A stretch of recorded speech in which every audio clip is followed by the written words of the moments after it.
¿qué está entre? Gracias, hermano. Está al principio de la gran tribulación. ¿Qué sucede antes de la gran tribulación y qué sucede justo al terminar la gran tribulación? Pues ahí también lo podemos ver. Antes de la gran tribulación nosotros esperamos el arrebatamiento de la iglesia. Amén. Entra la gran tribulación, 7 años de tribulación grandísima como nunca la ha habido, dijo el Señor. Y al final entonces viene Jesucristo para reinar en esta tierra 1000 años. Amén. Muchos han escuchado acerca del fin del mundo. Bueno, cuando la Escritura habla acerca del fin, no está hablando de la destrucción de este mundo, está hablando del fin de este siglo o de este presente siglo humano. Por supuesto que hay una destrucción del mundo, pero no es lo que sigue inmediatamente o lo que estamos a punto de vivir, no, sino que estamos a punto de vivir lo que es nosotros como pueblo del Señor, el arrebatamiento, los que se queden, la gran tribulación. Y al final de la gran tribulación entonces viene Cristo para juzgar a los impíos, para rescatar a su pueblo Israel, el remanente de Israel, y algunos que salvos de las naciones, y para establecer su reino milenial. Amén. Entonces, dicho esto, pues vamos a pasar a la siguiente página. Y entonces hemos visto ya el inicio de la gran tribulación. Si usted se perdió los primeros sellos, bueno, pues espere hasta que el Señor nos permita editar estos temas y lo pongamos en el internet y usted ya lo va a seguir paso por paso. Amén. Pero ya hemos tratado el asunto de lo que es el primer sello. Fue el jinete del caballo blanco, que se conoce como el anticristo. Amén. El segundo sello fue abierto y es el jinete del caballo rojo, que significa derramamiento de sangre, y de manera general significa la guerra que se va por todo el mundo. Amén. No solamente en un área o en un continente, sino se va por todo el mundo. Y cuando el Señor abre el tercer sello, entonces aparece lo que es el jinete del caballo negro, y lleva una balanza en la mano, y significa muerte por hambre, por inanición, por escasez de alimentos. Amén. Así que llegamos al tercer sello e hicimos una pausa. Amén. Y quisiera ahí sí recordarles un poquito más para que usted se identifique, porque mire, lo que estamos haciendo en este estudio de Apocalipsis, no solamente estamos mencionando las cosas que van a suceder, sino estamos estableciendo el tiempo, el reloj, la cronología de las cosas que van a suceder. Es decir, que la mayoría de los escatólogos le mencionan las cosas que van a suceder, pero no le muestran de manera secuencial cómo van a suceder las cosas, o de manera cronológica cómo van a suceder las cosas. Y en este caso pues estamos viendo eso, y es muy importante porque entonces podemos entender con exactitud las cosas que han de suceder y en qué tiempo han de suceder. Amén. Así que dijimos, el primer año sale el anticristo conquistando para conquistar o venciendo para vencer. El segundo año alguien se levanta en contra del anticristo y hace que la guerra se expanda por todo el mundo. El tercer año, como consecuencia de esa guerra mundial, entonces viene la hambruna. Amén. Por todas partes, por supuesto, va a haber lugares en los cuales la hambruna va a pegar más fuerte y va a pegar más pronto. Amén. Es decir, que si usted vive en un lugar que es árido, que es seco, que no hay mucho cultivo, pues para que el alimento llegue ahí va a ser difícil. Así que serán los primeros que empezarán a morir de hambre. Pues, si hablamos de continentes, podemos hablar específicamente del África. Siempre le pegan las hambrunas, siempre le pegan ahí a África empezando. ¿Por qué? Porque es un lugar muy árido, es mucho desierto. ¿Amén? Entonces, pero después de este tercer sello viene, amén, el cuarto sello, la lectura que hemos dado. Pero hacemos una pausa. ¿Por qué? Porque queremos mostrar que esta semana 70 o esta semana de la gran tribulación, estos 7 años, tienen un cisma, un parteaguas, una división, y es justo a la mitad de la semana. Amén. Y ese parteaguas o esa división, amén, la encontramos en Daniel capítulo 9, verso 27. Si usted gusta ir a la Biblia y acompañarme, está muy bien. Amén. Así que quisiera mencionar esta división, que usted le quede bien claro que pasan 3 años y medio, y justo a la mitad de la semana hay un acontecimiento terrible y que define lo catastrófico, lo mayor catastrófico que ha de venir a esta tierra. ¿Amén? Dijimos que el tiempo de la gran tribulación empieza con ayes, después sigue con empieza con endechas, después sigue con lamentos y finalmente cierra con los ayes. Amén. Entonces estamos en el momento de las endechas y de los lamentos. Amén. Han pasado 3 años y medio y vamos a ver qué va a suceder a los 3 años y medio. Daniel capítulo 9 verso 27 dice: y por otra semana, esa es la semana de la gran tribulación, confirmará el pacto con muchos. Es decir, que hará un pacto de paz con muchos. Al inicio de la semana 70, este anticristo va a hacer un pacto de paz con muchos. Amén. Y ese pacto de paz va a ser beneficioso para Israel, o a favor de Israel. Amén. Así que Israel no entra en la gran tribulación al principio de la semana 70, ¿no? Israel entra a la gran tribulación justo a la mitad de la semana 70. Este pacto de paz que el anticristo ha de firmar hace que proteja a Israel.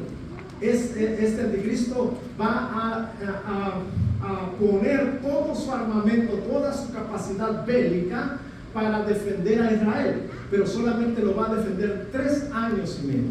Amén. Así que dice Daniel: y por otra semana, otra vez es de la semana 70, confirmará el pacto con muchos. Ahora, dice Daniel: a la mitad de la semana hará cesar el sacrificio. Es decir, que los 3 primeros años, 3 y medio años, el anticristo no solamente protegerá a Israel, sino protegerá a Jerusalén. Y no solamente protegerá a Jerusalén, sino que va a construir el tercer templo, el famoso tercer templo que hemos escuchado ya por décadas, por siglos, amén, que se va a construir. Así que él va a construir ese templo, y al construir ese templo reiniciarán los sacrificios en el altar de ovejas, de bueyes, de machos cabríos, de palominos, de todas estas cosas, y reiniciarán esos sacrificios. Amén. Construir el templo es cuestión de rápido. Vamos a hablar de eso más cuando estemos hablando acerca de los templos de Dios, pero les quiero dar ya el panorama. ¿Qué sucede justo a los 3 años y medio? Pues entonces, en esos 3 años y medio, el templo se construye, se reinician los sacrificios en el templo, pero justo a la mitad de la semana, 3 años y medio, este anticristo detiene el sacrificio. Y es lo que dice Daniel aquí: a la mitad de la semana hará cesar el sacrificio y la ofrenda. Después, con la muchedumbre de las abominaciones, vendrá el desolador, hasta que venga la consumación y lo que está determinado se derrame sobre el desolador. Esto significa que a los 3 años y medio el anticristo detiene el sacrificio y la ofrenda, amén, y ahora se establece, amén, el sistema de adoración para él, hasta que venga la desolación o el desolador. ¿Eso qué significa? Significa que hay una abominación. Se establece lo que Daniel llama la abominación desoladora. ¿Qué cosa es la abominación desoladora? Bueno, la palabra abominación significa algo repulsivo, asqueroso, que te da ganas de vomitar. Amén, que apesta, que es asqueroso. Amén. Entonces se establece la abominación desoladora.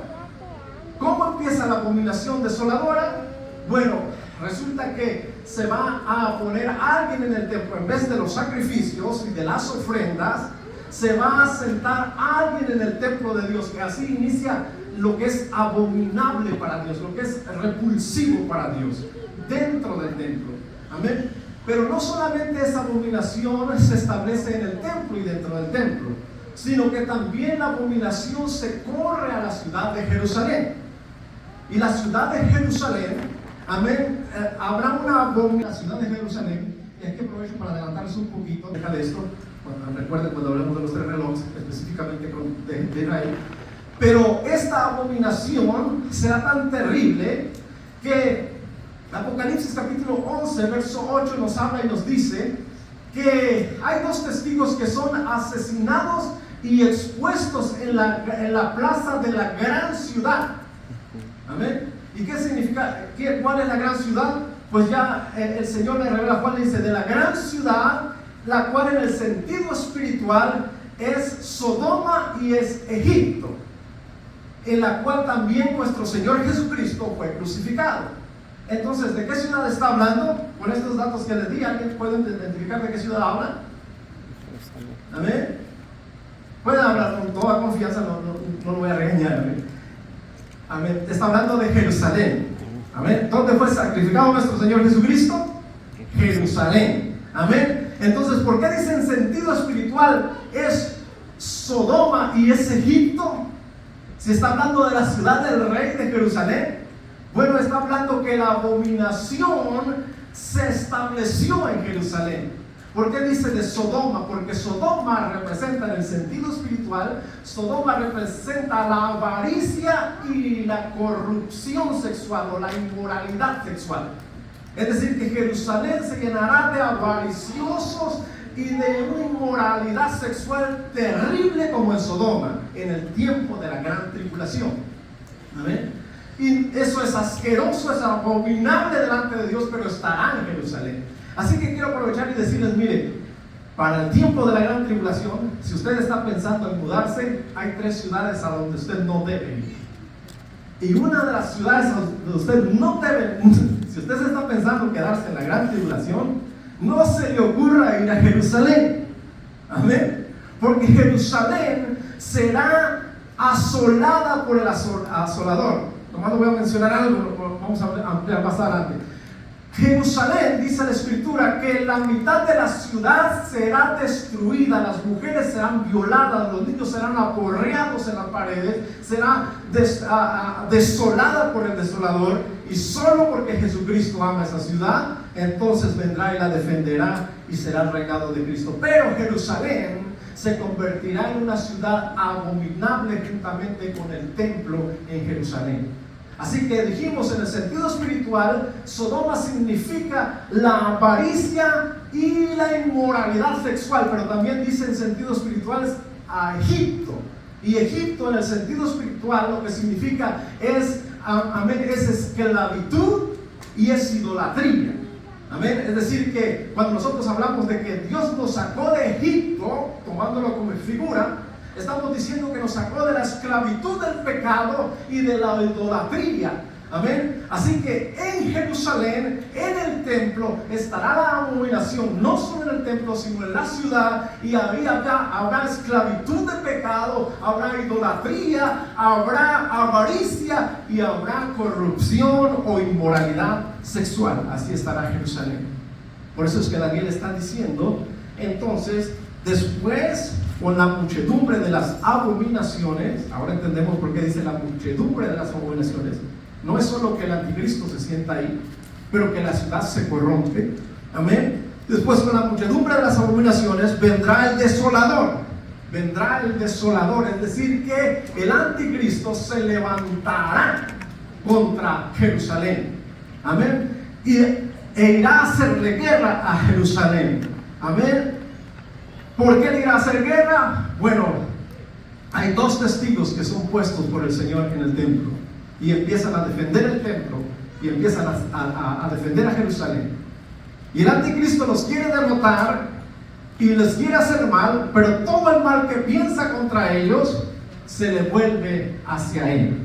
Amén. Así que llega la multitud de abominación. Los testigos están predicando, ya no dejan entrar al anticristo ahí, amén, pero ahora se levanta el anticristo. Esa es la razón por qué el anticristo vendrá en contra de Jerusalén, amén, vendrá en contra de Jerusalén. La mitad de la ciudad será destruida hasta que venga el desolador, dice Daniel, es lo que se refiere. Entrará el anticristo ahí para destruir a Jerusalén, amén, y lo que está determinado se derrame sobre el desolador.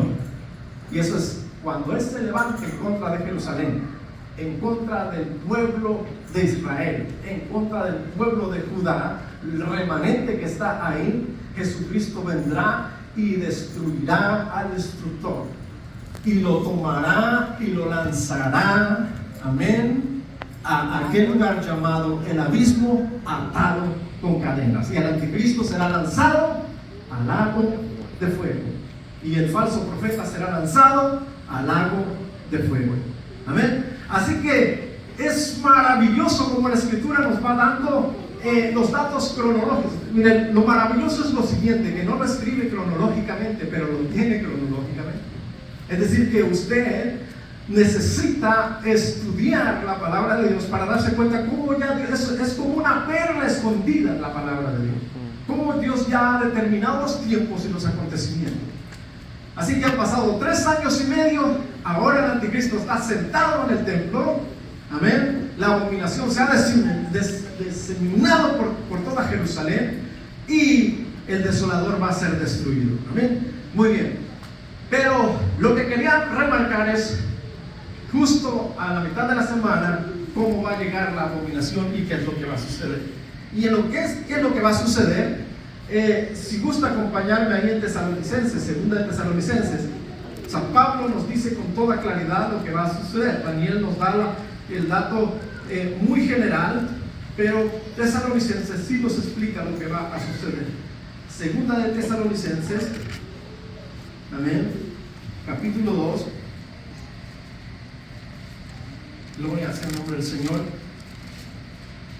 capítulo 2, el versículo 4, dice así: el cual se opone y se levanta contra todo lo que se llama Dios o es objeto de culto, tanto que se sienta en el templo de Dios como Dios, haciéndose pasar por Dios.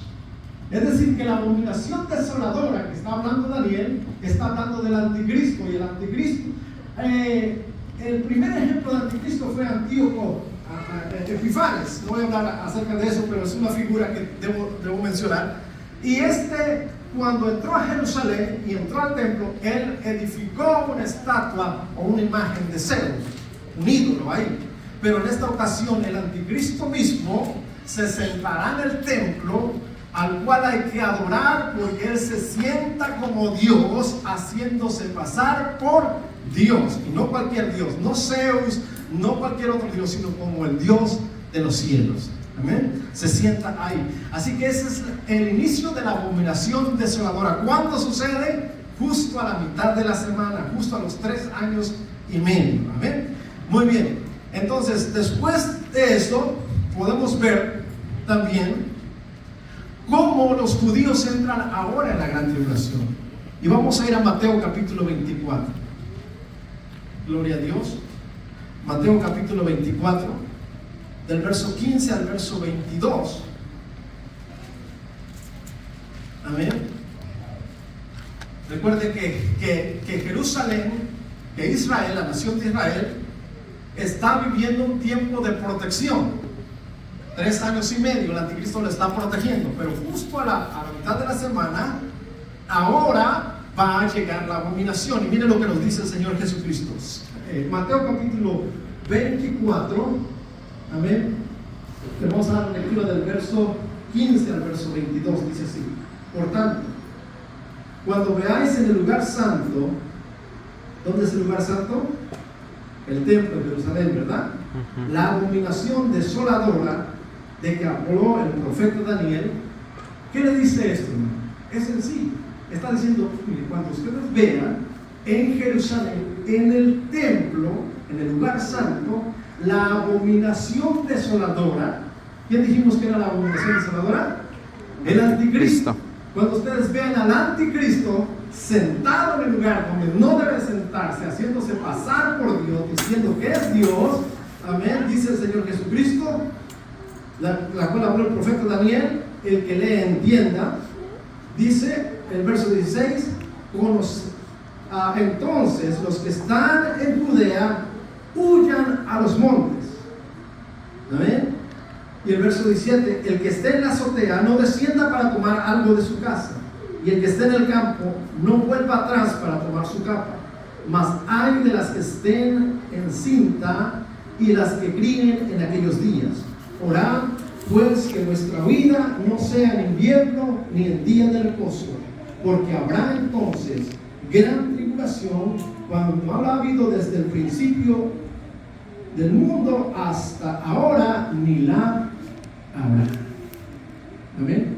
Entonces, el Señor Jesucristo ya les dice a los judíos: miren, cuando ustedes vean la abominación desoladora en el lugar donde no debe de estar, en el lugar santo, en el templo, cuando vean al anticristo sentado ahí, San Pablo lo revela. Amén. Entonces, los que estén ahí en Jerusalén y están en la azotea, bajen corriendo y huyan de Jerusalén y váyanse a los montes. Los que estén en el campo no regresen para buscar nada de su casa. Amén. Es tiempo de huir. Por eso le estaba diciendo que hay 3 ciudades a las cuales en la gran tribulación no hay que ir. Al contrario, hay que huir de esos lugares. Por supuesto, si usted está planeando quedarse en la gran tribulación, Entonces, y después añade el Señor Jesucristo: porque habrá gran tribulación. No es que va a empezar, es que ya en ese tiempo estará la gran tribulación. Solo que los judíos entrarán un poquito tarde a la gran tribulación. ¿Por qué? Porque ellos están siendo protegidos por el anticristo. Pero cuando Él se sienta en el templo y se haga pasar por Dios, ahora entrarán en la gran tribulación. Porque el anticristo se querrá apoderar de Jerusalén, se querrá apoderar de Israel, y ahora hay que salir huyendo. ¿Por qué? Porque al final de la gran tribulación el anticristo se levantará contra Jerusalén y vendrá a destruir a Jerusalén. Así que el que sea inteligente, esto específicamente es para los judíos que viven en Jerusalén, amén, y para algunas otras personas que estén viviendo también ahí, y que sean inteligentes y entiendan la palabra, amén, es tiempo de salir corriendo a los montes, de huir. Amén. Apocalipsis, más adelante, el capítulo 12, si no me equivoco, habla acerca de irse al desierto, de ser llevada al desierto. Israel es llevada al desierto. Y muchos, haciendo referencia a esta escritura, dicen que se van a ir a Petra, y no van a caber todos los que salgan de Jerusalén. Cuando habla de desierto, está hablando de destierro. Y no es la primera vez que Jerusalén va al destierro. Jerusalén otra vez irá al destierro. Pero dice que el dragón lanzará como un río para que arrastre a la mujer, es decir, a Jerusalén o a Israel. Amén. Pero la tierra tragará el río. Significa que la tierra va a acoger a aquellos que salen de Jerusalén. Dios pondrá una gracia en los que salgan de Jerusalén. Dice que se le darán las alas de la gran águila a los que salgan de ahí, para que la protección, así como estuvo cuando salieron de Egipto para Canaán, así irá la protección de Dios con los que obedezcan la palabra y salgan de Jerusalén. Y ahí la tierra, amén, tragará ese río, es decir, que los esconderá. Nadie sabrá quién es judío, a dónde se escondieron, a dónde se fueron, tal manera que el anticristo no podrá hacerle daño. Amén. Así que ya Jesucristo nos dice las cosas, cómo completa el rompecabezas de las cosas que van a suceder. 7 años de gran tribulación, a los 3 años y medio se sienta el anticristo en el templo. Al primer año el mundo entra en tribulación. A la mitad del año Israel, Jerusalén entra a la gran tribulación. Los judíos son dispersos en las naciones, en los montes significan naciones, son dispersos en las naciones otra vez. Ahí los guarda el Señor por 3 años y medio. Amén. Pero sucede algo. Dice que el anticristo se va a enojar. Satanás mismo se va a enojar con la mujer, pero como no les puede hacer nada, como la protección de Dios está con ellos, ahora va a ir a hacer guerra en contra de la descendencia de la mujer, y aclara cuál es la descendencia de la mujer. Hasta ahora los católicos están buscando quién será la descendencia de la mujer. ¿Serán los africanos? ¿Serán los europeos? ¿Quién será? Ahí lo aclara la Escritura. La Escritura dice que son todos aquellos que guardan la palabra de Dios y que tienen el testimonio de Jesucristo.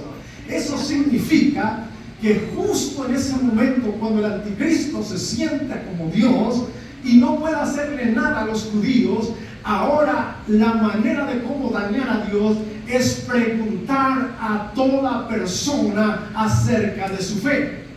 Y todo aquel que diga que tiene la ley de Dios y que tiene el testimonio de Jesucristo será asesinado. Más adelante la Escritura nos dice que será decapitado. Amén, lo vamos a ver el próximo sello. Pero, o el quinto sello. Pero ese es el cronómetro o los sucesos que han de acontecer. Ese es el orden de los sucesos. Amén. Muy bien. Entonces ya sabemos cómo está la semana. Ya sabemos que a la mitad de la semana se sienta el anticristo en el templo.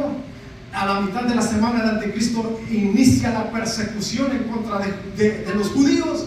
No puede hacerles daño, los que salgan de Jerusalén, por supuesto, no puede hacerles daño, pero ahora se voltea en contra de todos aquellos que obedecen la palabra de Dios, la ley de Dios, y que tienen el testimonio de Jesucristo. Y quisiera adelantarles un poquito aquí. Muchos dicen, entonces sí hay una segunda oportunidad. Y yo les digo, no hay una segunda oportunidad. Bueno, pero ahí dice que va a haber salvo. Claro, va a haber salvos. Si hay salvación, por supuesto que hay salvación. Pero ¿por qué les digo que no hay segunda oportunidad? Porque una oportunidad es lo siguiente, miren, la oportunidad es hoy, es ahora. ¿Qué es una oportunidad? Una oportunidad, por ejemplo, es cuando usted compra un carro barato, cuesta $20,000 y se lo dejan en $5,000, $7,000. Eso es una oportunidad. Amén. Pero si le toca pagar los $20,000, pues ya no es oportunidad.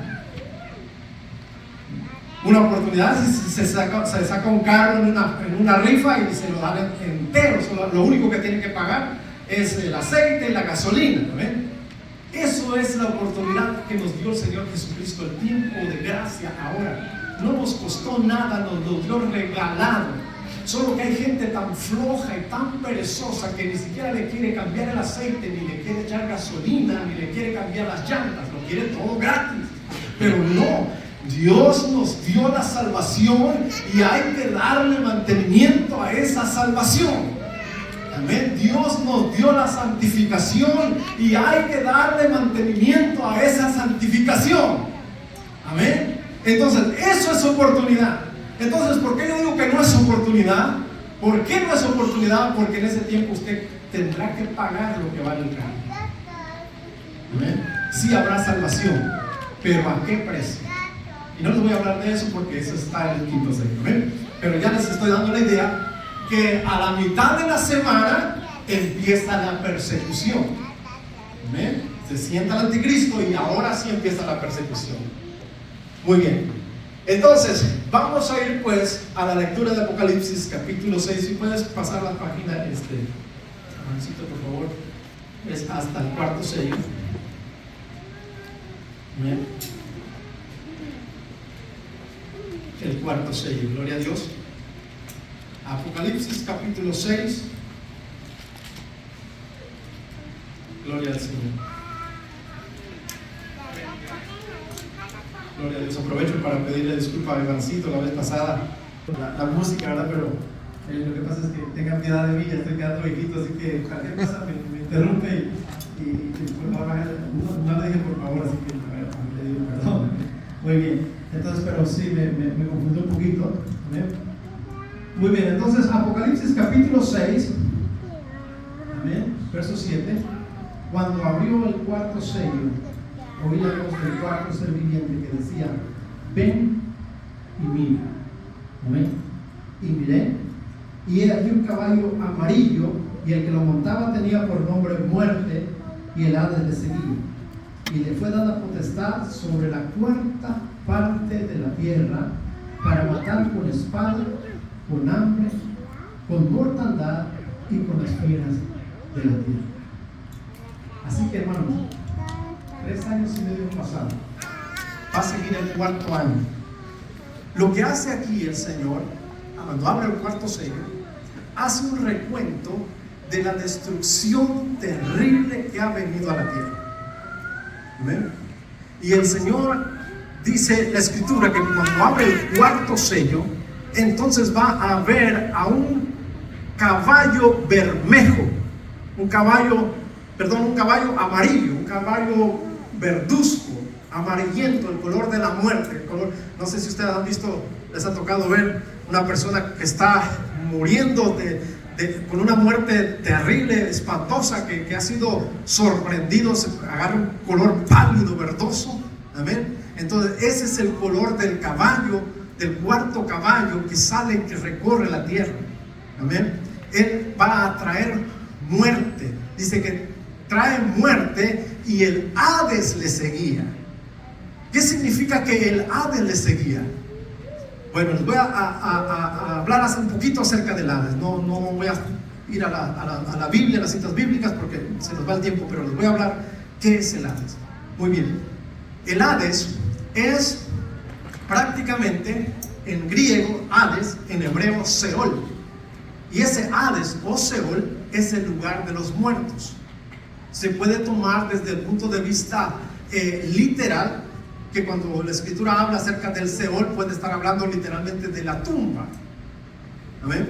Pero también tiene un trasfondo espiritual, que cuando habla de Seol está hablando del lugar donde los muertos van, ¿amén?